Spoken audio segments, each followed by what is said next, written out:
ನೋಡಿ, ಸಸ್ಯಕಾಶಿ ಅಂತ ಹೇಳ್ತಾರೆ.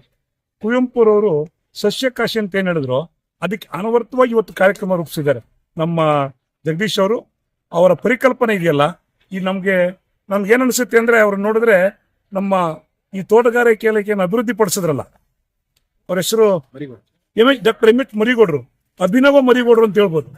ಅಂತ ಅವರ ಪರಿಕಲ್ಪನೆಯಿಂದ ಇವತ್ತು ಈ ಸಸ್ಯಕಾಶಿಯು ಕಂಗೊಳಿಸ್ತಾ ಇದೆ.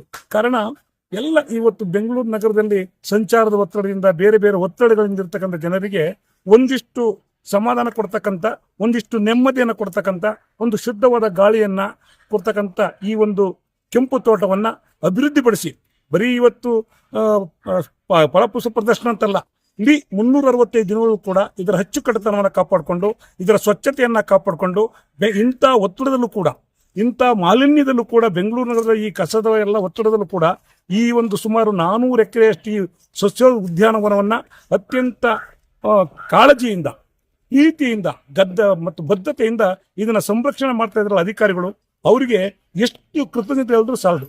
ಇವತ್ತು ಈ ಇವತ್ತು ಗಣರಾಜ್ಯೋತ್ಸವ ಇರ್ಬೋದು ಅಥವಾ ಸ್ವಾತಂತ್ರ್ಯ ದಿನಾಚರಣೆ ಇರ್ಬೋದು, ಈ 2 ದಿನಗಳು ನಮಗೆ ವಿಶೇಷ ಆಗಿದೆ. ಅಂದ್ರೆ ಒಂದು ರೀತಿ ಯುಗಾದಿ ಹಬ್ಬನೋ, ಒಂದು ರೀತಿ ದೀಪಾವಳಿ ಹಬ್ಬನೋ, ಆ ಮನೆಯಲ್ಲಿ ನಾವು ಏನು ಸಂಭ್ರಮ ಮಾಡ್ತೀವಿ, ಹಬ್ಬದ ಸಂಭ್ರಮ, ಹಂಗೆ ಇಡೀ ಬೆಂಗಳೂರು ನಗರಕ್ಕೆ ಇದೊಂದು ಹಬ್ಬ.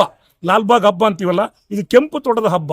ಇಲ್ಲಿ ಬದುಕ್ತಾರೆ, ಸಂಭ್ರಮಿಸ್ತಾರೆ, ಈ ಗಿಡಗಳನ್ನ ನೋಡ್ತಾರೆ, ಈ ಜನ ನೋಡ್ತಾರೆ. ಇದೆಲ್ಲ ನೋಡಿ ಜನ ತಮ್ಮ ನೋವನ್ನ ಮರೀತಾರೆ, ತಮ್ಮ ಖುಷಿ ಪಟ್ಟು ಒಂದಿಷ್ಟೊತ್ತು ಕಾಲ ಅವರೆಲ್ಲವನ್ನ ಮೈ ಮರೆತು ಮನೆಗೆ ಹೋದಾಗ ಒಂದು ಶುದ್ಧವಾದ ಗಾಳಿಯನ್ನು ತಗೊಂಡು ತಮ್ಮ ಆರೋಗ್ಯ ಕೂಡ ಬಹಳ ಉತ್ತಮವಾಗಿರ್ತಕ್ಕಂಥದ್ದು. ಹಾಗಾಗಿ ಈ ಸಸ್ಯ ತೋಟವನ್ನ ಅಭಿವೃದ್ಧಿಪಡಿಸೋ ಜೊತೆಗೆ ಈ ರೀತಿ ಪ್ರದರ್ಶನವನ್ನ ಮಾಡಿ ಜನತೆಗೆ ಮನರಂಜನೆಯನ್ನು ಕೊಡೋದ್ರ ಮೂಲಕ ಮತ್ತು ಉತ್ತಮವಾದಂತ ಈ ಸಸ್ಯಗಳನ್ನು ನೋಡುವಂತ ಪರಿಚಯ ಕಣ್ಣಿಗೆ ಒಂದು ಇಂಪಾಗಿರುತ್ತೆ, ಕಣ್ಣಿಗೆ ತಂಪಾಗಿರುತ್ತೆ. ಇತ್ತೀಚೆಗೆ ನಮ್ಮ ಜಗದೀಶ್ ಅವರು ಈಗ ಸಂಗೀತ ಕಾರ್ಯಕ್ರಮವನ್ನು ಏರ್ಪಡಿಸಿದ್ದಾರೆ. ನಾಟಕ ಕಾರ್ಯಕ್ರಮಗಳು ಕಿವಿಗೆ ಇಂಪಾಗಿರುವಂಥದ್ದು, ಕಣ್ಣಿಗೆ ತಂಪಾಗಿರ್ತಕ್ಕಂಥದ್ದು, ಇಂಥ ಒಂದು ಸಾಹಿತ್ಯಿಕ ಕಾರ್ಯಕ್ರಮಗಳನ್ನು ಕೂಡ, ಸಾಂಸ್ಕೃತಿಕ ಕಾರ್ಯಕ್ರಮಗಳನ್ನ ಆಯ ಮಾಡಿ ಒಂದು ಹೊಸ ಆಯಾಮವನ್ನ ನಾವ್ಯಾರು ಕೇಳಿರ್ಲಿಲ್ಲ. ನಾವು ಚಿಕ್ಕತ್ರ ಲಾಲ್ಬಾಗ್ ಬರ್ತಾ ಇದ್ದೋ, ಇದು ಯಾವ್ದು ನಮ್ಗೆ ಗೊತ್ತೇ ಇರಲಿಲ್ಲ. ಇಂಥ ಅಧಿಕಾರಿಗಳು ಬಂದ ನಂತರ ಇವತ್ತು ಲಾಲ್ಬಾಗ್ನಲ್ಲಿ ವರ್ಷಕ್ಕೆ 2 ಸಾರಿ ಒಂದು ಗಣರಾಜ್ಯೋತ್ಸವ ಮತ್ತೊಂದು ಸ್ವಾತಂತ್ರ್ಯ ದಿನಾಚರಣೆ ದಿನ ಇಡೀ ಇದು ಬೆಂಗಳೂರಿನ ಲಾಲ್ಬಾಗ್ ತೋಟಗಳ ಹಬ್ಬ. ಇವತ್ತೇನು ಬೆಂಗಳೂರಿನಲ್ಲಿರ್ತಕ್ಕಂಥ ಅನೇಕ ಸಣ್ಣ ಪುಟ್ಟ ಉದ್ಯಾನವನಗಳಿರ್ಬೋದು, ಕಬ್ಬನ್ ಪಾರ್ಕ್ ಇರ್ಬೋದು, JP ಉದ್ಯಾನವನ ಇರ್ಬೋದು, ಆ ಎಲ್ಲ ಉದ್ಯಾನಗಳಿಗೆ ಇದು ತವರು ಮನೆ, ತಾಯಿ ಇದ್ದಂಗೆ. ಇವತ್ತು ಎಲ್ಲ ಬೆಂಗಳೂರಿನ ಸಣ್ಣ ಪುಟ್ಟ ಉದ್ಯಾನವನಗಳ ಹಬ್ಬದ ಜೊತೆಗೆ ಅದನ್ನ ಪ್ರತಿನಿಧಿಸ್ತಕ್ಕಂಥದ್ದು ಈ ನಮ್ಮ ಕೆಂಪು ತೋಟ. ಈ ಕೆಂಪು ತೋಟವನ್ನ ಹೀಗೆ ಉಳಿಸ್ಕೊಳ್ಳೋಣ. ಇಲ್ಲಿ ಯಾವುದೇ ಅಭಿವೃದ್ಧಿ ಕಾರ್ಯಕ್ರಮಗಳು ಅಂದ್ರೆ ಕಾಮಗಾರಿ ಕೆಲಸಗಳು ಬಾರದೇನೆ, ಯಾವುದೇ ರಸ್ತೆಗಳು ಇಲ್ಲೇನೋ ಆದೋಗುತ್ತೆ ಅಂತ ಕೆಲವು ದಿನಗಳಿಂದ ಹೇಳ್ತಾ ಇದ್ರು. ಅದ್ಯಾವುದಕ್ಕೂ ಅವಕಾಶ ಕೊಡದೇನೆ ಬೆಂಗಳೂರು ಬೆಳೀತಾ ಇರೋದ್ರಿಂದ ಇಂಥ ಉದ್ಯಾನವನಗಳ ಅವಶ್ಯಕತೆ ಇದೆ, ಇಂಥ ಉದ್ಯಾನವನಗಳ ಅಭಿವೃದ್ಧಿ ಅವಶ್ಯಕತೆ ಇದೆ.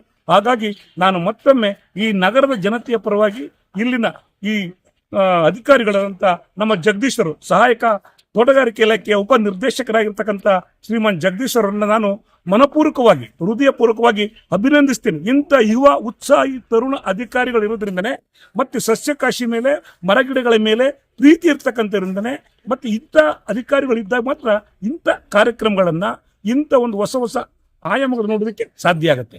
ಹಾಗಾಗಿ ಮತ್ತೊಮ್ಮೆ ಎಲ್ಲ ಬೆಂಗಳೂರು ನಾಗರಿಕರ ಪರವಾಗಿ ಅವರಿಗೆ ಮನಪೂರ್ವಕ ಕೃತಜ್ಞತೆ ಜೊತೆಗೆ ಅಭಿನಂದನೆಗಳನ್ನ ಸಲ್ಲಿಸ್ತೀನಿ. ನಾನು CK ರಾಮೇಗೌಡ ಅಂತೇಳಿ, ಕನ್ನಡ ಸಾಹಿತ್ಯ ಪರಿಷತ್ತಿನ ಬೆಂಗಳೂರು ನಗರ ಜಿಲ್ಲಾ ಮಾಜಿ ಅಧ್ಯಕ್ಷ ಮತ್ತು ರಾಜ್ಯದ ಮಾಜಿ ಗೌರವ ಕಾರ್ಯದರ್ಶಿ.